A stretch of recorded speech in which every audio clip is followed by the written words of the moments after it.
Selamat pagi. Ini saya agak terlambat. Tadi keliru masuk kelas 02. Saya tunggu-tunggu nggak ada yang merespon. Saya kembali keliru. Harusnya kelas 01. Terima kasih. Selamat pagi. Kalau kemarin sudah 3 kelembagaan, yaitu peradilan administrasi tidak murni, kemudian peradilan administrasi murni, dan PT UN. Nah, sekarang masuk ke materi yang lebih lengkap. Kalau kemarin kan hanya historisnya saja tentang pengadilan administrasi murni, yang dulu namanya MPP, diganti dengan BPSP, dan sekarang adalah pengadilan pajak. Nah, sekarang masuk ke materi pengadilan pajak. Pengadilan pajak ini adanya hanya satu saja di Jakarta, tidak ada lainnya di tempat kota-kota lain, nggak ada, hanya di Jakarta. Pengadilannya hanya satu, tetapi majelis hakimnya banyak sekali. Sehingga apa? Persidangannya pun relatif cepat. Ya, itu yang pertama. Yang kedua, bahwa pengadilan pajak itu kewenangannya ada dua, yaitu menerima banding dari putusan keberatan pajak dan menerima gugatan. Dalam persengketaan atau perselisihan pajak, pada intinya ada dua hal, yaitu sengketa yang material dan sengketa yang formil. Sengketa material adalah persengketaan pajak berkaitan dengan nominal rupiah, nominal angka pajaknya, yang mana timbul perselisihan karena salah menghitung, salah menjumlahkan, salah mengkalikan, salah pengurangan, salah penerapan persentasenya, yang mana yang sifatnya material ini berkaitan dengan jumlah nominal pajak yang dipersengketakan. Tetapi pada sengketa formil adalah sengketa yang tidak berkaitan langsung dengan jumlah atau nominal atau nilai uang pajaknya. Namun persengketaan ini yang disengketakan adalah masalah administratifnya, masalah tata urutan dalam penagihan pajak, masalah proses penagihan pajak, masalah penyitaan, masalah surat penagihan pajak dengan surat paksa, dan seterusnya. Juga termasuk dalam yang sengketa formil ini adalah penerapan undang-undang, penerapan pasal, penerapan ayat, peraturan-peraturan pajak, yang mana ada kemungkinan Fiskus keliru menerapkan undang-undangnya, keliru menerapkan pasal-pasalnya, atau salah dalam proses administrasi penagihan pajaknya. Begitu juga wajib pajak, karena mungkin wajib pajak pun keliru penggunaan dasar hukumnya, pasalnya, untuk menghitung utang pajak. Jadi, dalam perselisihan atau sengketa pajak ini ada dua hal, yaitu sengketa material dan sengketa formil. Kemudian, kewenangan pertama adalah menerima namanya banding. Memang harus diawali lebih dahulu adanya keberatan pajak. Jadi kalau ada wajib pajak, diterbitkan yang namanya surat ketetapan pajak. Maka proses pertama yang harus dilalui adalah mengajukan keberatan pajak. Tapi ingat, dalam mengajukan keberatan pajak ini, wajib pajak harus melunasi 50%-nya lebih dahulu, baru bisa masuk ke masalah keberatan pajak. Andai kata wajib pajak tidak mau melunasi 50% dulu, maka keberatan pajak tidak akan diterima. Ini masalah administrasi. Kemudian, jika putusan peradilan administrasi tidak murni tadi atau keberatan tadi tidak memuaskan wajib pajak, maka wajib pajak bisa punya sikap. Pertama, ya sudah, saya bayar mahal. Ya sudah, saya nurut. Tapi nggak nyaman. Saya bayar pajak tinggi sekali dari yang seharusnya. Menurut versi wajib pajak. Tapi dapat juga wajib pajak mengajukan namanya banding. Banding ini harus ke pengadilan pajak. Dengan demikian, dalam banding ini tentu saja wajib pajak menyampaikan alasannya, argumentasinya apa. Sehingga apa? Dalam pengadilan pajak ini tidak hanya dihadirkan para wajib pajak, tetapi para pihak, bisa wajib pajak, bisa fiskus, dapat menghadirkan saksi-saksi, saksi ahli maupun saksi-saksi yang lainnya. Untuk apa? Untuk dapat meyakinkan masing-masing pihak dirinya. Bisa wajib pajak, bisa yang namanya fiskus. Sehingga apa? Yang namanya banding itu sebenarnya wajib pajak berhadapan dengan fiskus, dengan pejabat pajak. Siapa pejabat pajaknya? Pejabat pajaknya adalah penerbit surat ketetapan pajak. Adalah pihak yang kemarin memutuskan masalah keberatan pajak. Dengan demikian, ada yang menengahi, yang netral. Ada hakimnya, ada pengadilannya, yang namanya pengadilan pajak. Dengan banding ini, apakah wajib pajak mesti menang, mesti diuntungkan? Belum tentu. Yang namanya wajib pajak belum tentu dipastikan mendapatkan keringanan dari putusan keberatan pajak. Artinya bahwa dalam keputusan pengadilan pajak bisa jadi mengurangi beban pajaknya, bisa mengurangi kewajiban pajaknya, atau justru menambah kewajiban pajaknya, atau menaikkan beban pajaknya, atau justru apa? Menetapkan bahwa keputusan keberatan pajak itu dibenarkan ya sebesar itu. Artinya apa? Artinya pihak wajib pajak tetap harus mentaati isi keputusan keberatan pajak. Itu masalah yang namanya keberatan pajak yang diajukan banding. Dan yang kedua sekarang, pengadilan pajak berwenang mengadili sengketa pajak. Berupa apa? Gugatan. Gugatan pajak ini tidak melalui tahapan yang namanya keberatan pajak.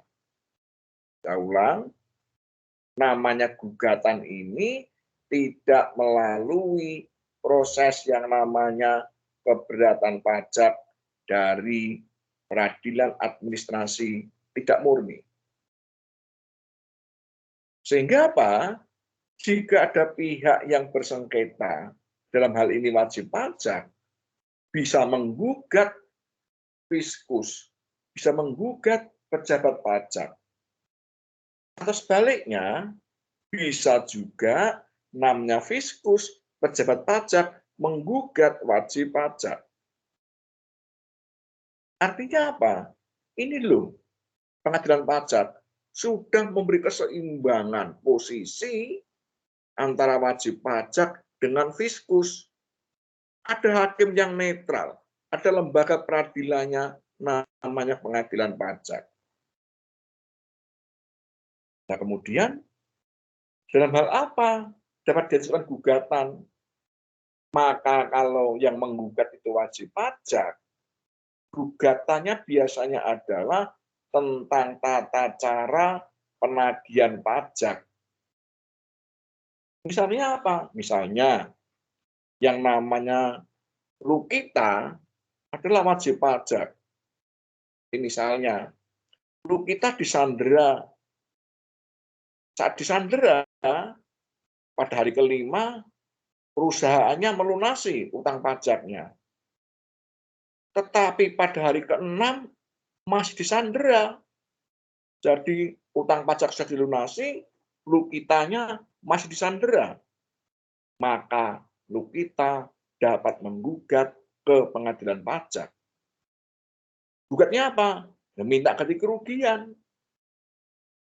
Karena apa? Karena terjadinya penyanderaan secara melawan hukum. Kenapa melawan hukum? Baru disandera 5 hari, utang pajaknya dilunasi perusahaannya. Tapi pada hari ke-6 belum dilepas, belum dikeluarkan, bisa dilunasinya utang pajak tersebut. Artinya apa? Artinya Lukita disandera secara melawan hukum. Yang disandera 5 hari, betul, betul. Sah, sah. Legal, legal.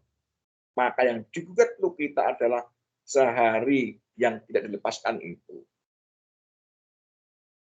Ada lagi contoh misalnya, Risda dan Fala Sifatu adalah bertetangga. Misalnya Fala punya utang pajak. Karena punya utang pajak, asetnya, tanahnya, rumahnya disita. Tetapi dalam penyitaan yang disita termasuk tanahnya miliknya Risda. Padahal Risda tidak punya utang pajak. Kebetulan Risda bertetangga, berseberangan dengan Fala. Maka Risda dapat menggugat pejabat pajak karena penyitaan yang salah alamat. Risda tidak punya utang pajak, kok tanahnya, rumahnya ikut disita untuk pelunasan utangnya Fala. Gugatan Risda apa? Gugatannya adalah satu, minta agar penyanderaannya dilepas. Kedua apa? Minta ganti rugi. Kan malu disandera itu. Disita kan malu. Disegel, dipasang. Termasuk apa? Risda juga minta rehabilitasi nama baik. Bahwa dirinya tidak punya utang pajak. Kok rumahnya, tanahnya disita. Itu contoh. Ada lagi contoh misalnya. Yang namanya Kaisa punya utang pajak, kemudian dicekal. Dicekal tidak boleh meninggalkan Indonesia. Begitu dicekal, nggak bisa keluar negeri, dia pulang, ya sudah pulang. Terus dilunasi. Besok pagi, dia mau berangkat lagi. Kok masih dihalang-halangi? Nggak bisa keluar negeri. Pencekalan kok belum dicabut. Maka Kaisa dapat menggugat pejabat pajak yang melakukan pencekalan, yang mencegah Kaisa keluar negeri. Itu mengenai contoh dalam penagihan pajak.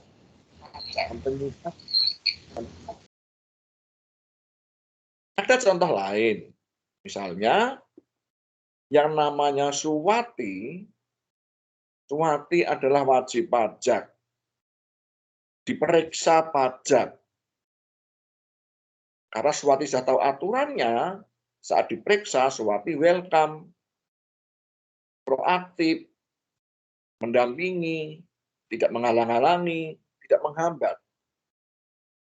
Saat diperiksa, ternyata Suwati menyadari ternyata pemeriksaan pajak tersebut tidak didahului adanya surat pemberitahuan bahwa diri Suwati akan dilakukan pemeriksaan pajak. Maka dengan cara inilah Suwati dapat menggugat pejabat pajak, dapat menggugat Fiskus bahwa pemeriksaan pajaknya ada salah administrasi, ada maladministrasi, ada salah prosedur. Ya seperti itu. Atau lagi misalnya, yang namanya Intan dan Pria, ini dua-duanya adalah seorang pengusaha yang baik misalnya. Saat diperiksa, ya welcome, selamat datang, baik-baik. Tidak menghalang-halangi, tidak menghambat. Tetapi ternyata, misalnya, saat meminjam dokumen, meminjam pembukuan, tidak menggunakan, tidak diadministrasikan dalam berita acara peminjaman dokumen. Maka Intan maupun Pria dapat menggugat pemeriksa pajak yang melakukan peminjaman dokumen, peminjaman pembukuan tanpa adanya berita acara peminjaman pembukuan ataupun dokumen. Bisa menggugat. Gugatannya apa? Satu, ya pengembalian dokumen secara utuh dan baik. Kedua apa? Minta ganti rugi. Karena apa? Merasa terganggu, dirugikan karena apa? Mengganggu administrasi perusahaan Anda berdua. Ini contoh bahwa namanya wajib pajak dapat menggugat, punya hak untuk menggugat Fiskus. Ya. Karena apa? Kesalahan dalam administrasi tadi itu. Tetapi di sisi lain, yang namanya Fiskus, pejabat pajak, juga dapat menggugat wajib pajak. Contohnya apa? Contohnya, pada wajib pajak sudah diterbitkan yang namanya surat ketetapan pajak kurang bayar tambahan. Sudah diterbitkan surat ketetapan pajak kurang bayar tambahan. Tetapi tidak dibayar-bayar juga, tidak setor-setor pajak juga, tidak lapor-laporan pajak juga. Maka pejabat pajak atau Fiskus dapat menggugat kepada wajib pajak tersebut agar segera melunasi utang pajaknya yang diterbitkan dalam surat ketetapan pajak kurang bayar tambahan. Ya.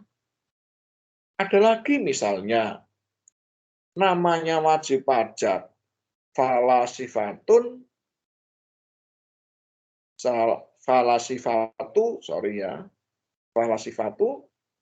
sudah disita asetnya, tetapi yang disita masih kurang karena utang pajaknya banyak sekali, aset yang disita belum cukup. Maka Fiskus, pejabat pajak, dapat menggugat falasifatu agar menambah aset yang dapat disita. Jadi artinya apa? Artinya bahwa wajib pajak pun bisa menggugat wajib pajak. Pejabat pajak, Fiskus bisa menggugat wajib pajak. Inilah contoh bahwa wajib pajak dan Fiskus punya keseimbangan posisi di hadapan pengadilan pajak. pertanyaannya, mengapa kewenangan pengadilan pajak begitu bagus, begitu baik dibandingkan pada MPP dan BPSP? Karena kalau dulu MPP itu hakim-hakimnya adalah pejabat pajak yang dikondisikan, dipisahkan menjadi hakim MPP. Begitu pula pada BPSP, hakim-hakimnya dulu hanya orang-orang pegawai pajak atau pensiunan pegawai pajak yang dijadikan hakim dalam BPSP.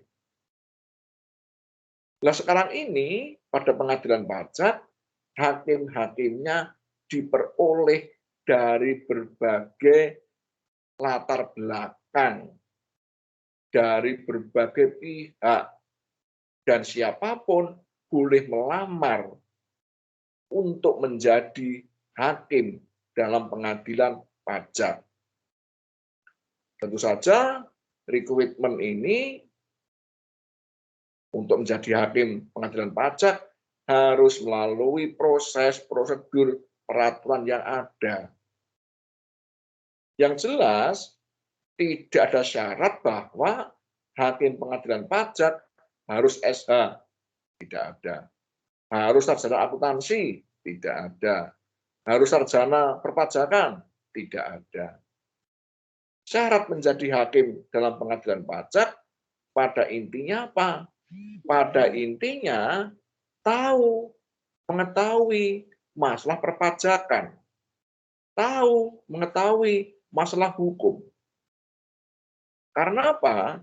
Siapapun yang punya latar belakang, misalnya adalah orang-orang pegawai pajak, para konsultan pajak, para advokat, para notaris, para akuntan publik, para pengusaha, bahkan ada beberapa yang latar belakangnya adalah akuntan internal pada perusahaan. Bahkan ada beberapa yang merupakan lawyernya suatu perusahaan. Ada juga dari akademisi, dari kalangan perguruan tinggi. Jadi dengan berbagai latar belakang ini menunjukkan bahwa netralitas hakim pengadilan pajak lebih bagus, lebih baik. Dan nantinya para hakim pengadilan pajak itu tidak boleh rangkap jabatan, tidak boleh juga jadi pengusaha, tidak boleh juga jadi akuntan publik. Semua latar belakang dia semula, profesinya semula harus dilepas dulu. Profesinya yang semua dilepas dulu. Atribut-atributnya dilepas dulu untuk menjadi hakim pengadilan pajak. Sehingga apa? Hakim pengadilan pajak ini posisinya benar netral. Tidak ada kepentingan pribadi yang melatar belakanginya. Tidak ada konflik interest, benturan kepentingan pribadi dengan kepentingan sebagai hakim pengadilan pajak. Nah, jadi andai kata Anda ini sudah lulus sarjana akuntansi, punya pengalaman, silakan daftar hakim pengadilan pajak. Alumni Fakultas Hukum Unisri pernah dia yang jadi hakim pengadilan pajak.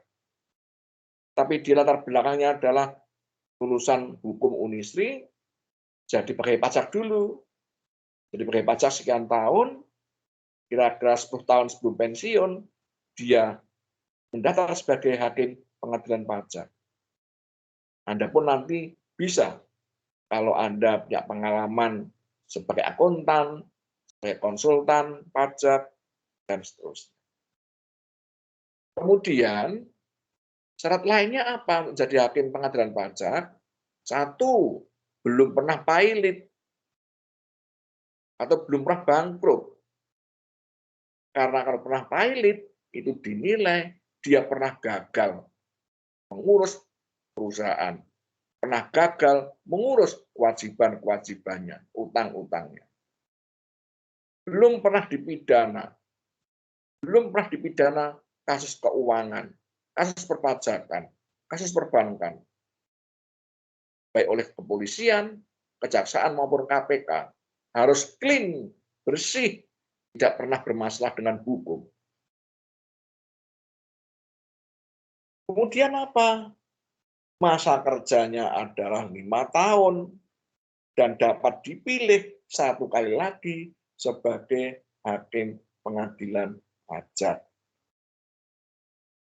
Jadi ini contoh bahwa sumber-sumber asal hakim dari pengadilan pajak.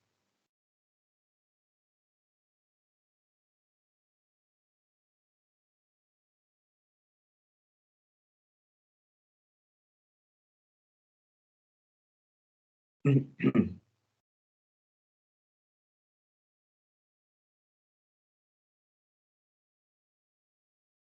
sekarang yang bisa menggugat siapa? Yang bisa menggugat itu ya wajib pajak itu sendiri, atau keluarganya, atau ahli warisnya, atau konsultannya, atau kuasa hukumnya. Mewakili itu bisa. Ya.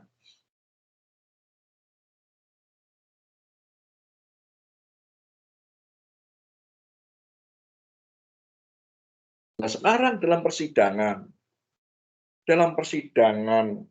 pengadilan pajak, itu namanya adalah pembuktian. Pembuktian itu perlu apa? Perlu dokumen-dokumen, perlu pembukuan. Dari mana itu? Dari berkas-berkas yang diajukan pihak-pihak yang bersengketa. Perlu adanya saksi-saksi. Saksi itu apa toh? Saksi adalah orang yang melihat langsung, mengetahui langsung, mendengar langsung, ketemu langsung secara fisik. Itu saksi.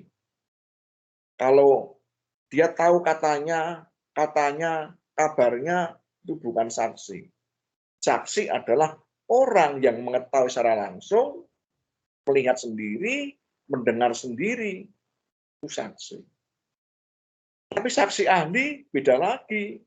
Saksi ahli itu orang yang punya keahlian dalam bidangnya. Berarti kalau pengadilan pajak, saksi ahlinya siapa? Ya ahli perpajakan, ahli administrasi, ahli pembukuan akuntansi, itu ahli. Kemudian adanya pengakuan dari para pihak. Dalam persidangan, hakim menanyakan, pihak yang bersengketa ngaku, mengatakan begini-begini. Itu pembuktian. Ada juga yang namanya pengetahuan hakim. Hakim dianggap mengetahui karena apa? Dia punya bekal ilmu. Satu lagi apa? Dari rangkaian pembuktian, hasil-hasil pertanyaan, jawaban, pengakuan, saksi ahli, hakim dapat merangkai hubungan kausalitas terhadap persengketaan pajak yang diajukan untuk diperiksa. Ini namanya adalah pengetahuan hakim. Atau dengan cara apa? Menyimpulkan dari hasil pembuktian dalam persidangan.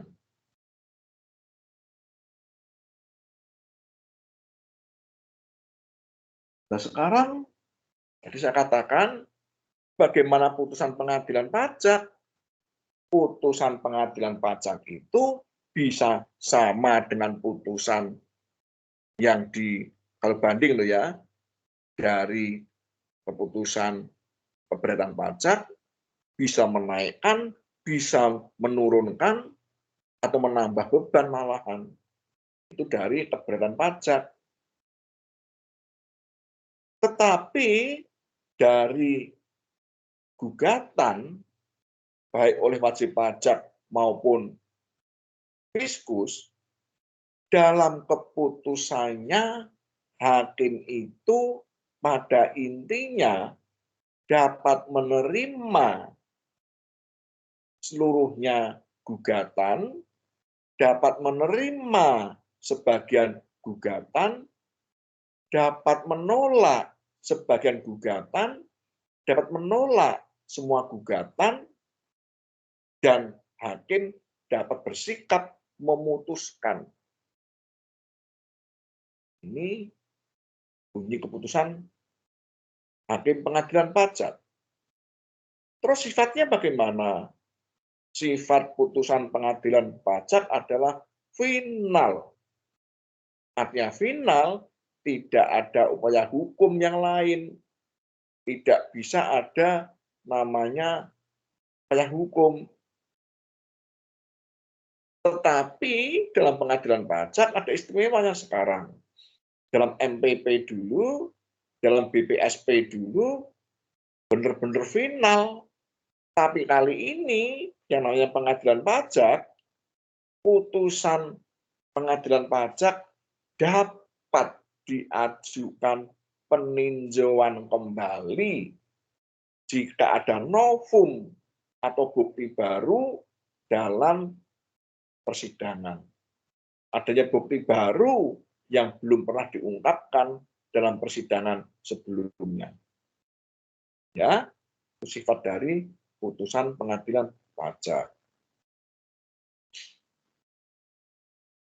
Kemudian, karena bersifat final tadi itu artinya apa? Tidak dapat diajukan ke pengadilan lain, tidak dapat diajukan ke PT UN. Tapi kalau pengadilannya salah alamat ya masih bisa. Ada contoh ini contoh ekstrimnya begini. Pegawai pajak menggugat cerai istrinya di pengadilan pajak. Ya tentu tidak ditolak itu. Tentu tidak diterima itu. Karena merasa pegawai pajak, biar menang, gugat perceraian di pengadilan pajak. Ya nggak diterima. Ya, itu masalah kewenangan pengadilan pajak. Ya, nah sekarang begini, andai kata pengadilan pajak sudah memutuskan, diputuskan wajib pajak, bayar pajak 500 juta misalnya. Sebenarnya wajib pajak diputuskan oleh pengadilan pajak, utang pajaknya adalah 500 juta. Wajib pajak punya sikap 3 alternatif. 1, ya berdiam diri, ya sudah, menerima, membayar utang pajak 500 juta. Mentaati isi putusan pengadilan pajak. Ini alternatif pertama. Alternatif kedua apa? Yang kedua adalah wajib pajak mengajukan peninjauan kembali atau PK ke Mahkamah Agung dengan membawa bukti-bukti baru atau novum yang belum pernah diungkapkan dalam persidangan sebelumnya. Titik. Tapi yang ketiga, karena wajib pajak itu cerdas dan pinter, maka dia tidak mengajukan peninjauan kembali, tapi dia justru menggugat Fiskus di PT UN.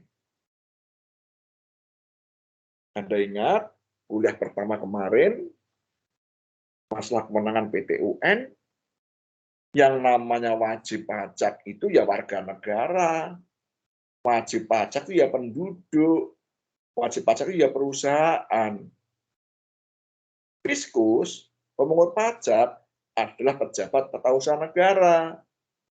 Fiskus, pejabat pajak, adalah pejabat pemerintahan. Maka sebenarnya PT UN juga berwenang memeriksa, mengadili, memutuskan sengketa pajak.